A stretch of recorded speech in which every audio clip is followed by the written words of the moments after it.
ino hadutse umurozi n'ubu hicayemo intumwa yatumwe mu butware mpabwa na Yesu. Imbaraga zanyu mukoresha, nanjye ndazatatsa aya masaha kwa General Yesu.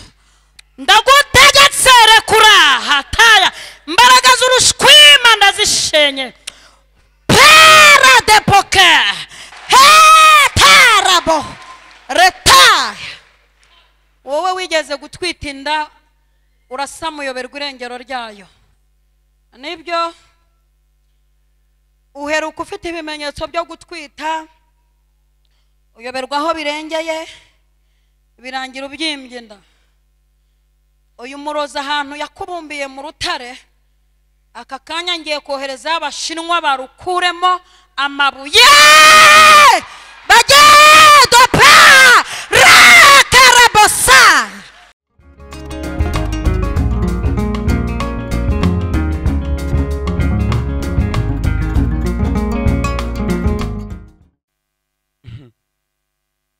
Yabwirije abarozi banga kwihana kandi bari mu iteraniro, arahendahenda aravuga ati noneho rero hari ikintu ngiye gukora, ngiye gutegeka ijuru, kuko mfitwaho ubutware bwo gutegeka, bwo guhamagara mu ijuru bakohereza ingabo zifata bene abo bantu bigize akaraha kajya he. Nuko amera nka Eliya, azamura ukuboko ahamagara ijuru, yohereza inkuba isaturira muri iriya nguni, isaturira muri iyi, isaturira no muri iyi, isaturira no muri iyi. Abarozi ati turemeye, ni natwebwe dutanga ya mbere yo gusana.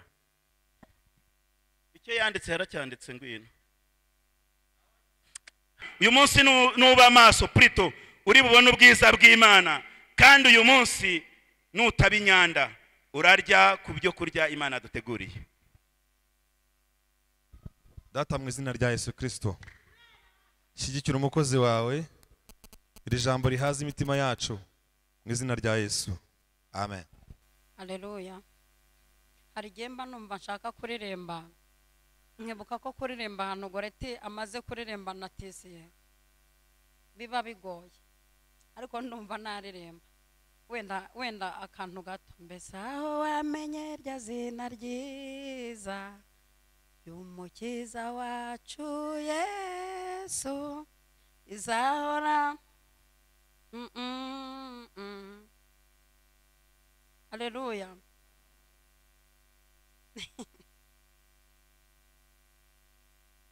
Iryo zina ndarikunda ry'umucunguzi wanjye, iryo zina rihebuje niryo rinyiringiza. Nzajya mwikubita imbere nimubona mu ijuru, wowe mwamutwara abami, nyirigira usingizwe. Iryo zina ndarikunda ry'umucunguzi wanjye, iryo zina rihebuje niryo rinyiringiza. Ndibuze kuvuga kuri Yesu cyane, niyo mpamvu ndimo nshaka kubanza no kumuririmbira. Ubundi yuko n'umuntu muhakeya, ndumva ashaka kubanza kumuririmbira mu ijwi ritari ryiza ariko mu magambo meza. Haleluya.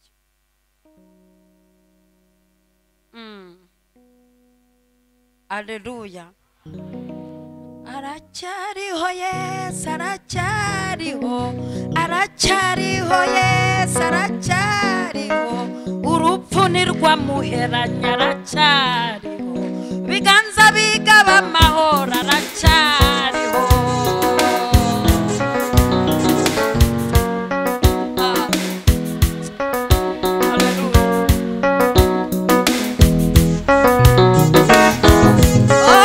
Biganza bigaba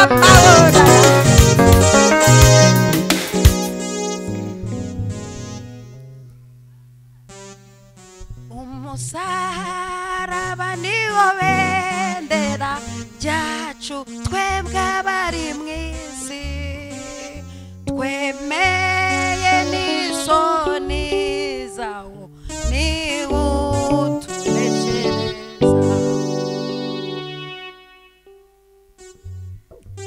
Reka dusome ijambo ry'Imana dusanga mu gitabo cyangwa se mu butumwa bwiza bwa Yesu Kristo uko bwanditswe na Matayo igice cya 9 umurongo wa 18.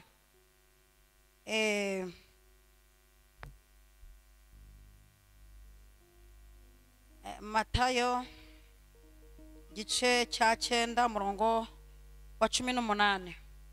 Mbere yuko dusoma turindiriye abarimo bahashakisha kugira ngo bahagere, dushimiye Imana itugejeje hano. Uyu ni umunsi wa kabiri w'igiterane cy'amasengesho yo gukiza indwara.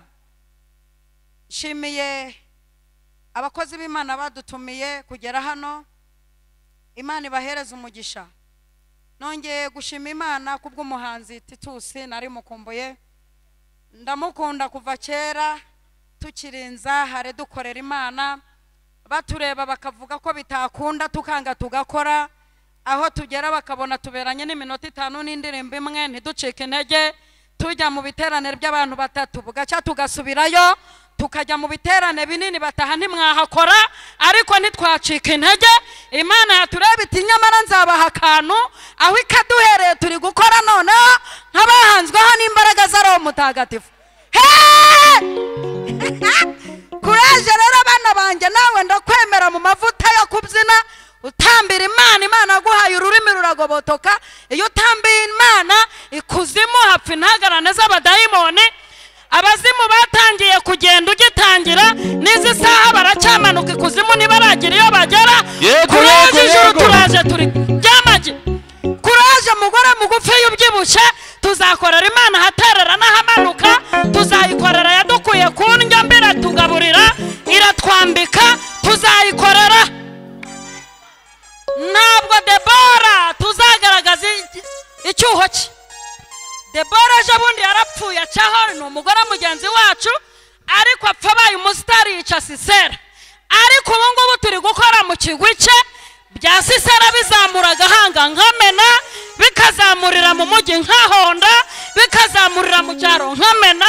Nta cyuho kizagaragara ngo nuko umugore mugenzi wanjye yagiye. Umuvuga cyane ngo amina. Mwahageze ahantu nababwiye, mwahageze ku gice cya 9 umurongo wa 18. Reka dusome. Akibabwira ayo magambo, haza umutwara aramupfukamira, aramubwira ati, umukobwa wanjye amaze gupfa, ariko ngwino umurambikeho ikiganza cyawe arahembuka. Ufunge Bibiliya tuvuge kuri Yesu. Tuvuge kuri Yesu. Nzarinda mpfa atarashiramo icyanga, Furangera itariyoneri zamuvuga ive ku isi Yesu atarashiramo icyanga. Kobwa wanjye wa kabiri ritariyona azavuga uyu Yesu, nawe arinda atabaruka Yesu akiryoshye. Muhungu bakurikiye wa gatatu ritariyonso Yohani Polo, nawe azavuga uyu mwami arinda asaza apfe, uyu mwami atarashiramo icyanga.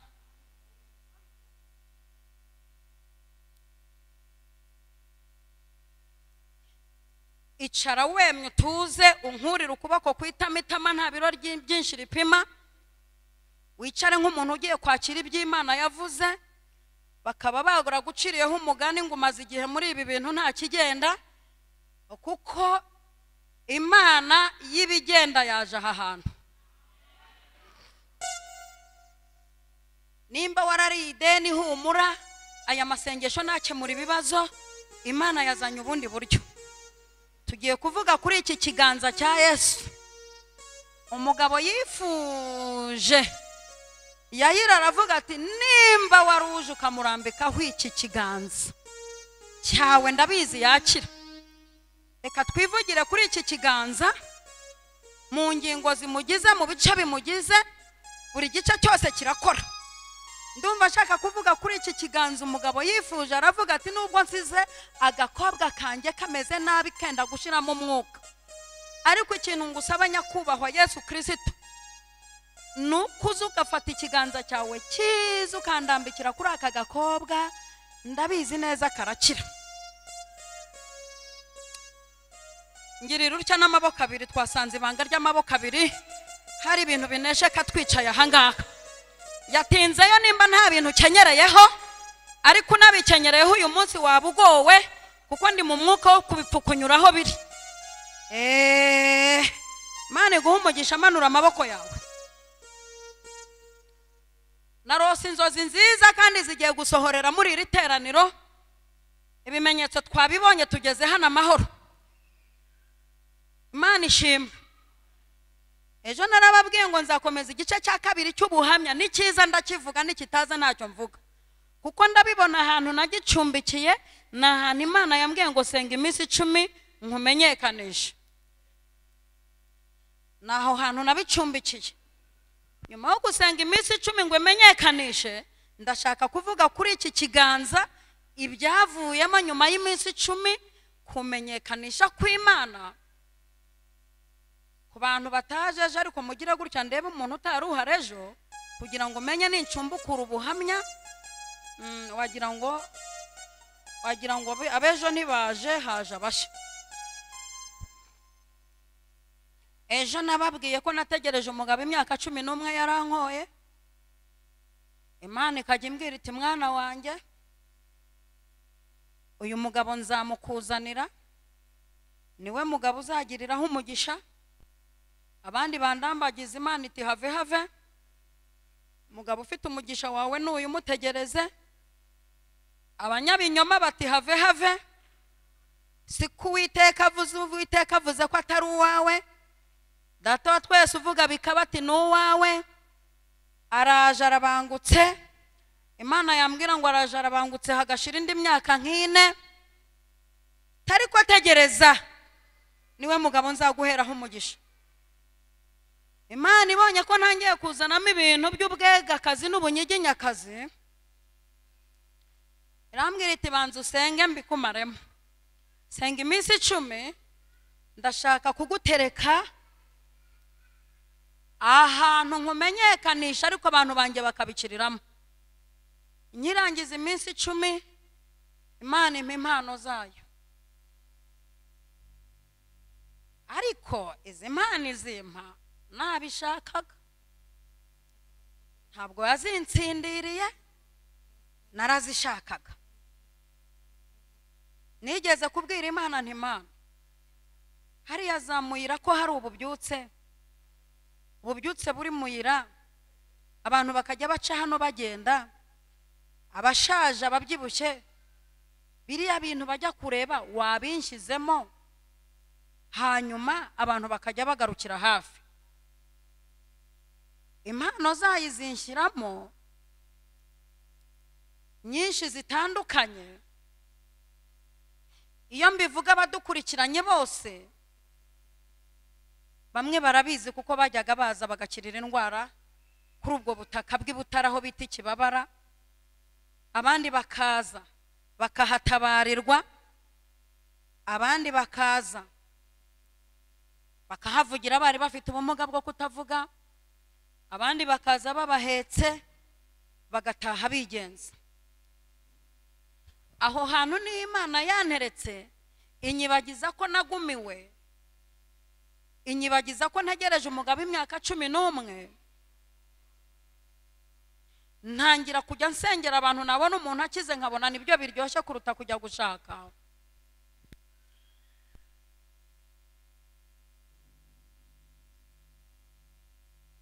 Mureka abo bana bisanzure rwose. Abana bahanabonye bafite n'ikinyabupfura. Imana ishimwe ko turi no mu masaha bavuye ku ishuri. Mureka abana bisanzure, kuko aya masengesho nabonye hari amasezerano iha abana bangana gutyo. umwana agahabwa isezerano yambaye inifomo, agahabwa isezerano ry'uko aziga akagera mu bindi bihugu, akahahererwa isezerano ry'icyo azaba cyo. Hari n'abana twajyaga duhanurira bari mu mugongo, umubyeyi umuhetse akandika. Abo bana kugeza izi saha ibyo twabahanuriye byabaye byo. Nubona umwana aririye kuza mu rusengero, ujye umuha sapoti, ubundi uzumurindira umutekano, nawe ahicare. Ejo azavamo umukozi mugenzi abandi gukorera mu bihugu by'abanyaburayi, nawe azaba ari gukubitira muri Afurika. Abana mwese muvuge ngo amen. Ntiwumva? Maze dushimiye n'iki kiganza cy'Imana cyaduhaye gutwita turabyara. Baravuze ko tuzapfa tutabyaye. Dushimiye iki kiganza kidukurije abana twarababyariye imbere y'abarozi. Dushimiye iki kiganza kiduhereye abana kuba ba mbere. Iki kiganza cyatumye babona minerivare. Iki kiganza cya Yesu cyatumye twubaka ingo nta muntu watugiriye inama. Iki kiganza cyadutwitishije amezi 9 barazizinze zikavuka. Iki kiganza ndashaka kukivugaho. Haleluya!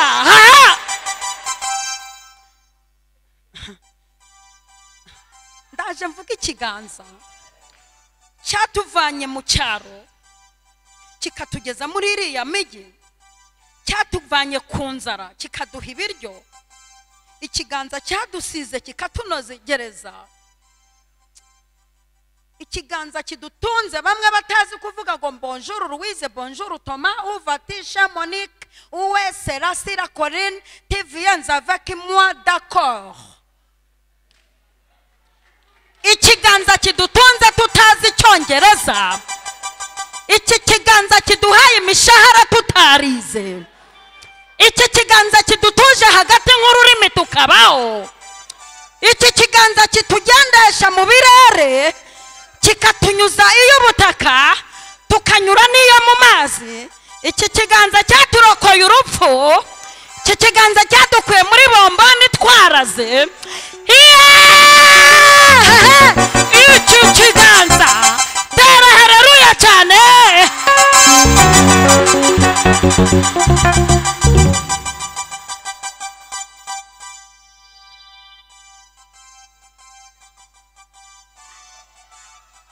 Yego sha.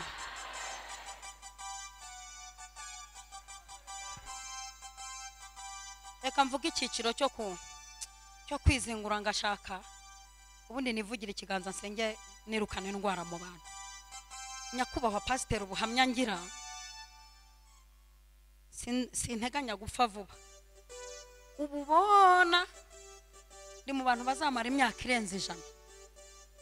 Abavuga ngo nta myaka 100 muzababwire ko mama Leonera azayirenza.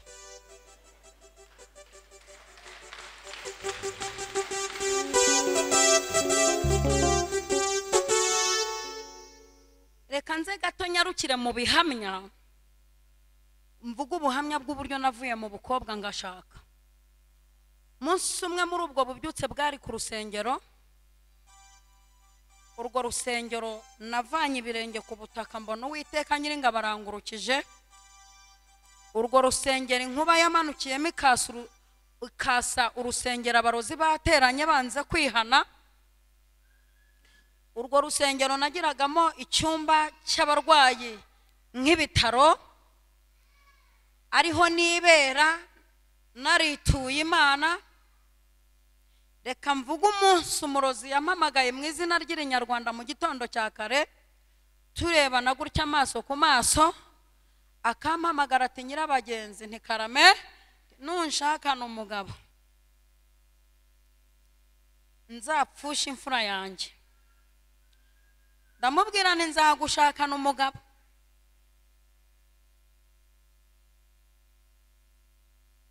Nukuri nzagushaka n'umugabo. Byo nakurikijeho nyuma y'iryo jambo mbigize ibanga kuko byarasohoye. Hanyuma kimara kumbwira ayo magambo, ndagenda mu ishyamba ry'umugabo witwa Buhahara. njya gusenga gukurikirana impamvu y'iryo jambo. Iryo shamba nginjiyemo mahurira n'iki kiganza nshaka kuvuga. Umva nje kuvuga ikiganza, nawe ukumva ko ikiganza cya Yesu cyaje ukagifata ukagikozaho urwaye. Ikiganza kandi cyaje pe, yo cyaje mba nkibona. Iki kiganza Imana imbwiye kukivuga kubera ko nari ndimo nkibona cyaje. Haleluya!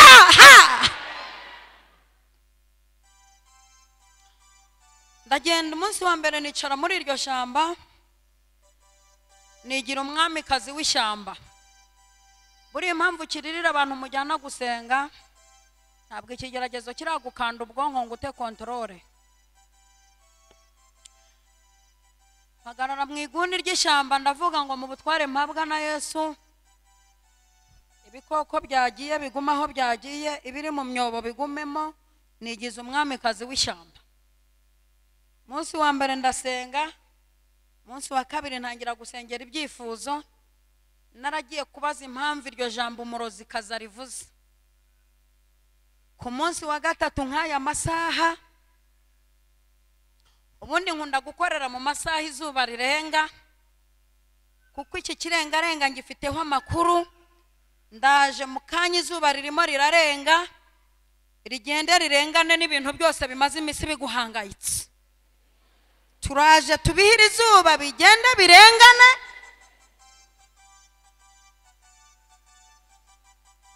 Uburyo ejo mu gitondo izuba rirasa, izuba ryo gukiranuka k'Uwiteka rikakurasira, nawe ugatungurwa no kubona utakiri wowe wabaye undi muntu.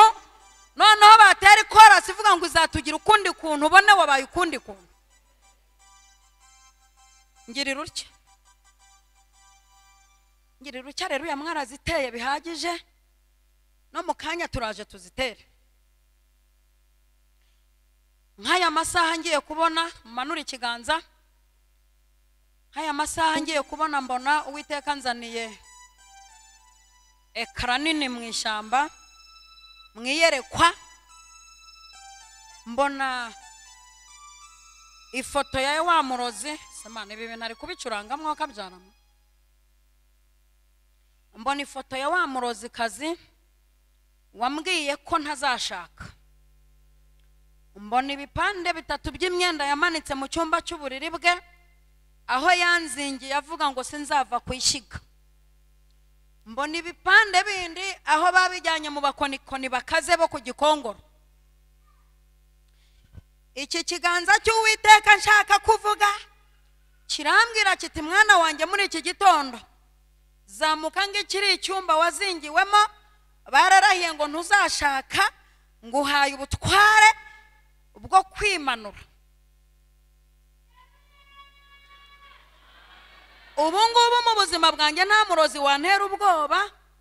Niyo waba ubuvanye mu nyanja mu mazi, niyo waba ubuvanye muri Nigeria, niyo waba ufite amahembe azi kuguruka kajana, niyo waba ufite ibitega, niyo wagira ute. Umva reka nkubwire, si ukwiyemera ariko ndaniyemera. Iyo ndi muri uyu mwuka ndiyemera, na Yesu ubwe yigeze kuvuga ati data arakora nanjye ndakora. Musaza wanjye Dawidi ati genda ishyano ritangaza benshi. Mukuru wanjye Debora ati mpagurutse ndi intwari kuba umucamanza w'Abisiraheli. Nanjye muri iri zina rya Yesu mfite ukuntu niyemera, nkumva nabaye inkuba n'umurabyo, nkumva nabaye igifaru, nkumva nziyeranza byose nkubitire rimwe. Haleluya!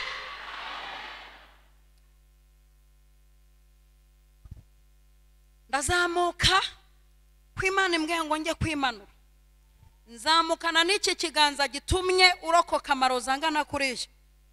Nzamukana n'iki kiganza gitumye ubyara imbyaro ya gatatu uyirokoka. Nzamukana n'iki kiganza muri iryo shamba. Ndazamuka njya mu rugo rw'umurozi nk'uko Uwiteka yabinyeretse. Ndazamuka ngo ngere mu marembo yabona ndinjiye. Ndazamuka kubona umunyamwuka unibitseho sentire ntwari w'umukaratika, utambuka uri mu mwuka, mbega na za deduwa zose wikokinze, wumva urimo ukora komba imbere y'abadayimoni. Ikintu cyitwa komba naracyumvaga muri karate. ikintu cyitwa komba muri karate naracyumvaga. Komba ni ukuvuga kurwanya nk'abantu 8 icyarimwe, nk'iko santaro wahariya n'uwahariya nkabacangira rimwe. Niko iyo ndi mu mwuka niko kinga cyitwa abadayimoni bose bakumera y'isi, niko kinga bose nkabacangira rimwe, nkajya mbafunga mu maduzeni mu izina rya Yesu. Tera haleluya. Azamuka agiye kubonabona ndenze icyumba cya mbere nk'uko Uwiteka abinyeretse, ninjira mu cya kabiri njya mu cyumba cy'uburiri bwe, mu mirambizo nk'uko Uwiteka abinyeretse, nsanga mfite ahantu yamanitse.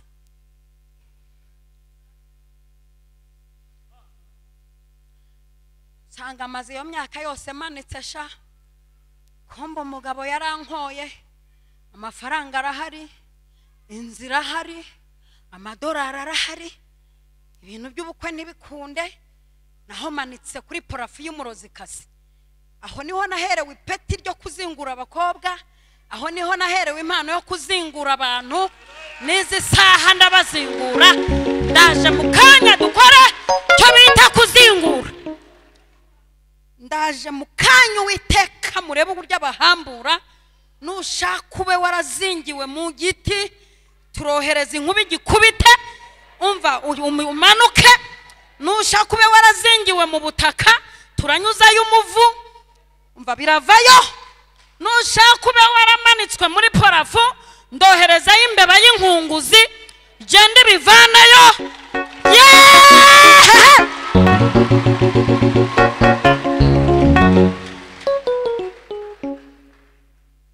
Maze n'ubucuruzi ndi kubona hano bazinze, Imana igiye kubuzingura.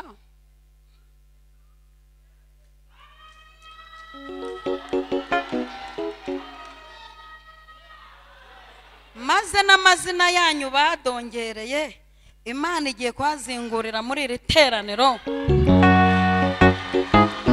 Maze n'icyangiro bagusize, Imana igiye kugusiga igikundiro.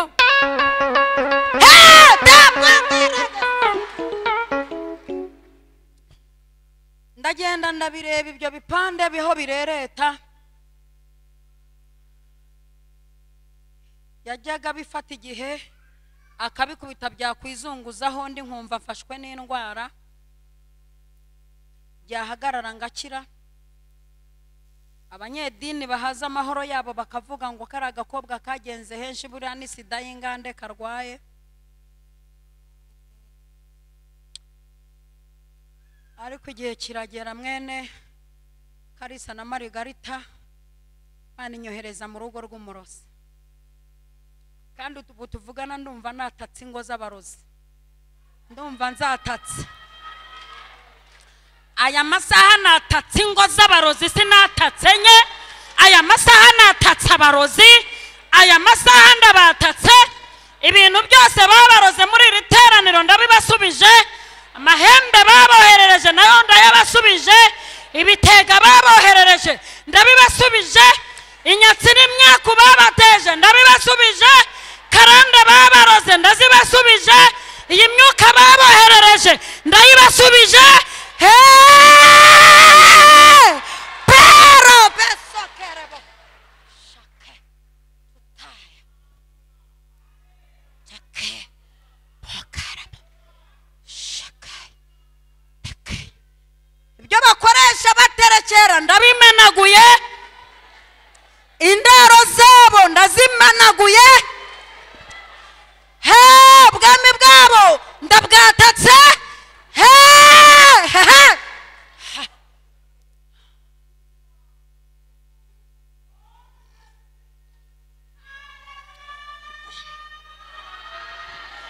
Ibyo bohereza mu miyaga ndabikatishije mbibasubiza.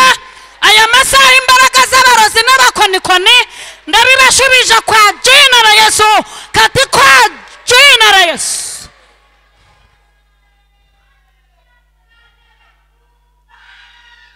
Ababyina ninjoro barara badiha ninjoro, mbahejeje mu ngo zabo.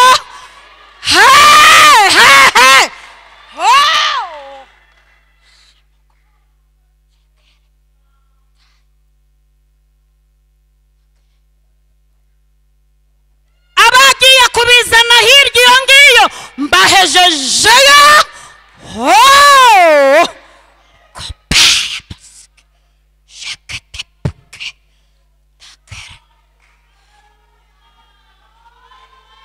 inda babyimbishije muri iri teraniro ndazibyimbuye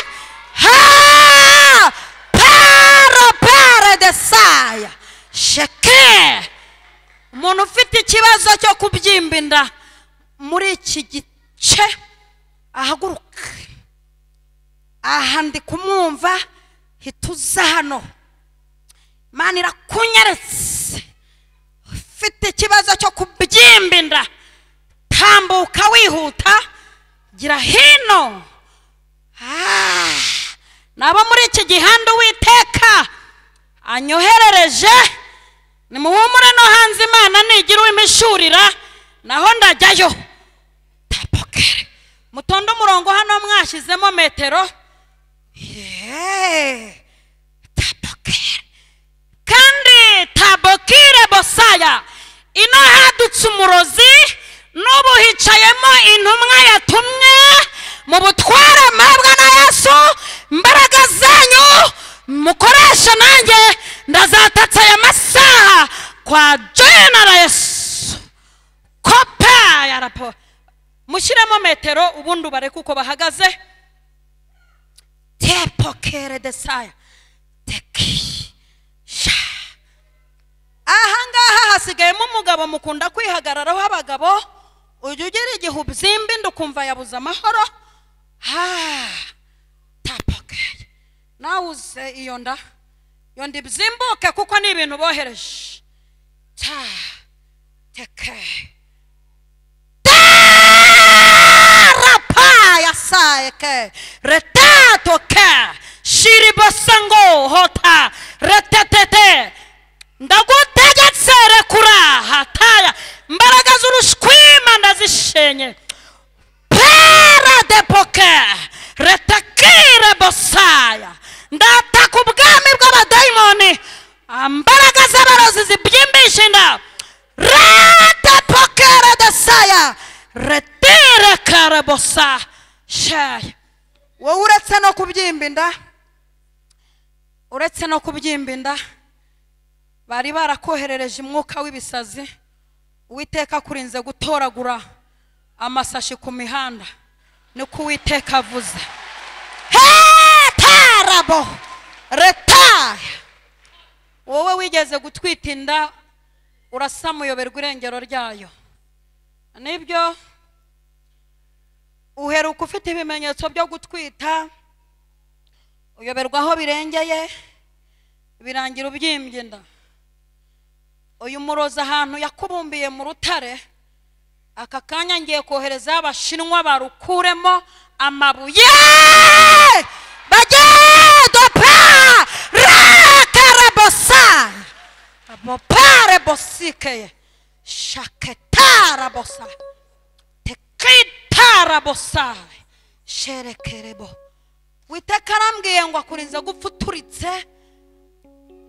Yaragiye gukomaho akantu aho yakubumbiye yagakomaho gusa ugaturika. Akurinze gupfuturitse kandi uyu murozi agiye gushaka ibimenyetso abibure. Agusura buri gitondo mwaramutse ye ukikiriza ngo yego, maze ntuzongere kugira umuntu wikiriza ngo yego. Nakubwira ngo mwaramutse ujye uvuga uti waramutse nawe buryo bumushubije ibye.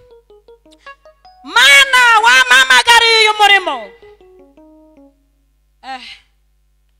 Tapokerebo sharebokeye. Uretse no kukubyimbisha inda barakuzinze ngo ujye uhora umeze nk'umwana w'uruhinja kandi ukuze. Mana irambwiye ngo irakuzinguye. Rapaye deke tikitabo sara bokere bosai shakere de sire repope sharakire bosai teke. Mu gisekuru cy'iwanyu hapfuyemo umupfumu apfa nta muntu arazi ibintu ngo azasigara bikoresha. Nibyo biza kugusura nibyo bikuzezengeje. Uyu mwuka w'ubupfumu Uwiteka ushenye muri wowe kandi Uwiteka arambwiye ngo aguhaye agakiza gafatika. Mera Imana icyubahiro utambuka ujya kwicara ntabwo hagarara iminota ingana gutya kandi abona asengeye mwese mugende mu butware mpabwa na Yesu.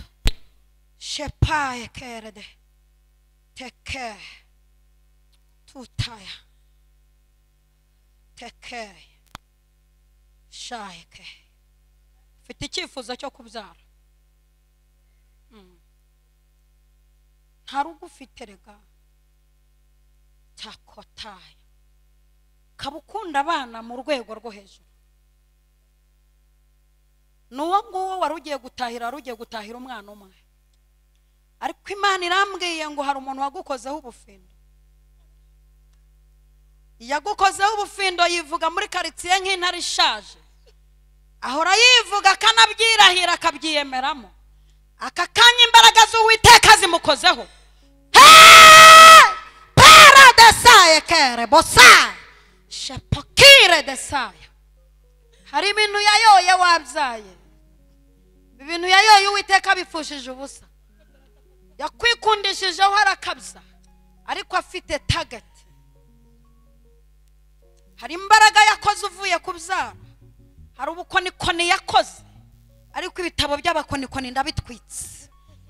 Uwiteka arambwiye ngo arakurokoye, akurinze kubyara umwana umwe, akugize nyina w'abana kandi uzamubyarira mu maso.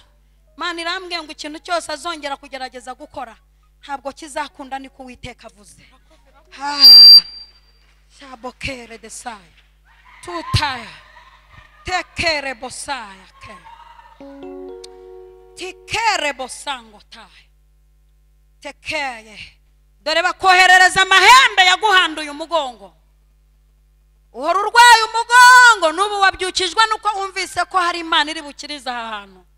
Imana irambwiye ngo iguteranyije umugongo, nicyo cyukubyukije. Waje wanga ariko waje uhenda ariko urahageze.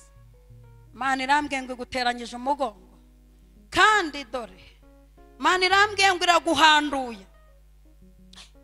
Tezereboka tekire desaya.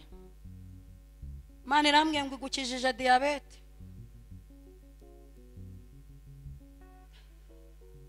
Ukunda kugira inyota, nuba afite inyota mu amazi muhe. Nubu tuvugana inyota yamwishe, nzanira amazi muhe. Aya mazi ndayasengeye mu butware mpabwa na Yesu. Nyatumye kuri diyabete, pfundura umuhereze, pfundura umuhereze. Harimo haraza abantu ntahamagaye rwose, mwihangane Uwiteka nkoresha kuruta uko abadiyakoni mu nkoresha. Aya mazi yamuhe mvuga aya magambo ari kuyanywa. Aya mazi ngiye kuyatuma ubumara n'ubushagarira bwa diyabete aho buherereye hose mu mubiri. Imana irambwiye ngo kubyimba kwinonda, warwaye diyabete ariko wari utarajya kuyipimisha. Imana irambwiye ngo igukirije diyabete muri iri teraniro. Niko Uwiteka avuze, igendere mwami nyiribihe. Imana iriho. Uyu mwana dore wari ugiye kumubura, uyu mwana yaragiye kubura. Winkoresha ariko Imana inkoresha. Dore uyu mwana yaragiye kubura.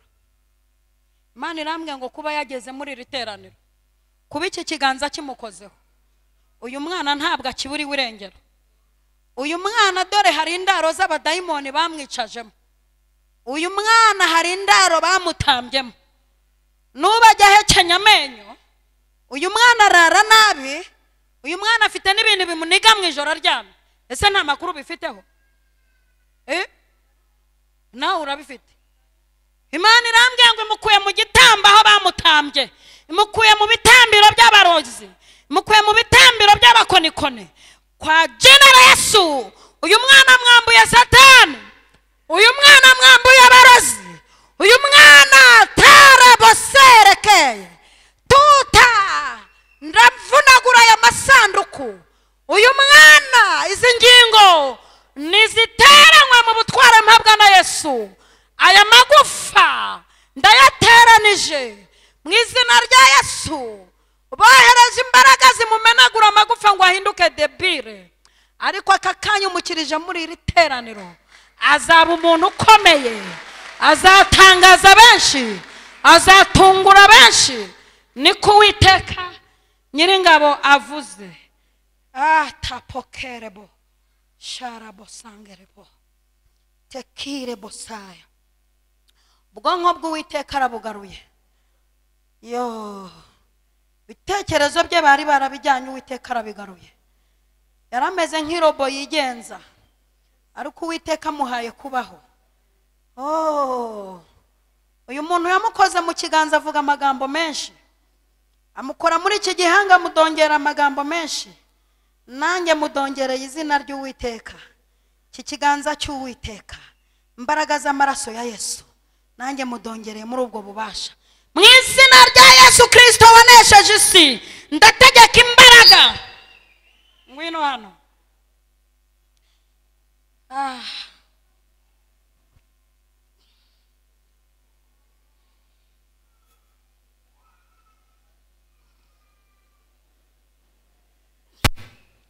Umaze igihe kingana iki inda yawe imeze nk'ibuye?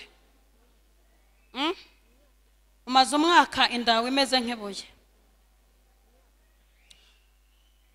Bahambiriye umufuka w'amabuye. Turagira ngo abantu bacacake batuze, kandi ninginga abadiyakoni kumfasha. Namwe ndabasengera, mwihangane, mureke mbanze izi nda zibzimbuke. Kiriya gice nahamagaye Uwiteka yakoreyemo gukiza inda zibyimbuka, mukanya araje akorere mu kindi gice. Urambwe ngo umaze umwaka, imyaka 5 inda imeze nk'amabuye gutya. Uyu muntu yegetse igifuka ahantu agihambiramo ibintu, n'ubu kiregetse. Afite akazi katoroshye ka saa 7 z'ijoro, arabyuka akagenda akakicaraho akavuga amagambo yo guhambira. Amagambo yavuze ndayahanaguye. Iyi nda nibzimbuke.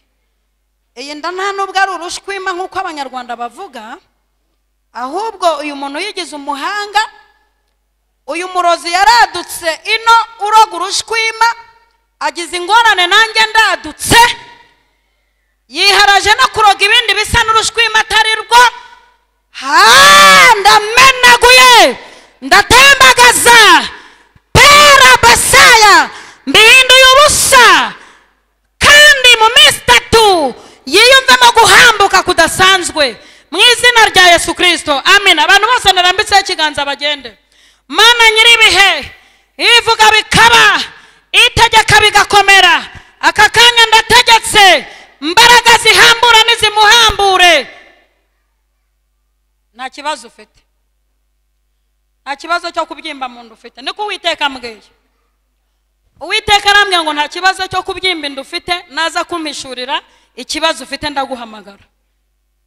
Reka mbabwize ukuri, ushobora kuza hano Uwiteka atakuvuze muri iki cyiciro, ugahura n'ingorane zo guhagurukana ibyaba abantu bafite hano.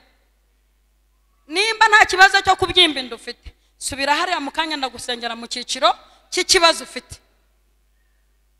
Mukanya ndaje nsengera abo baroze, mukanya ndaje nsengere abo bavumye, mukanya ndaje nsengere abantu wowe urimo mu bantu bafite ikibazo cyo mu nda ariko mu buryo utazi. Imana irambwiye ngo trompe zawe zari zigiye kwatakwa na kanseri, kandi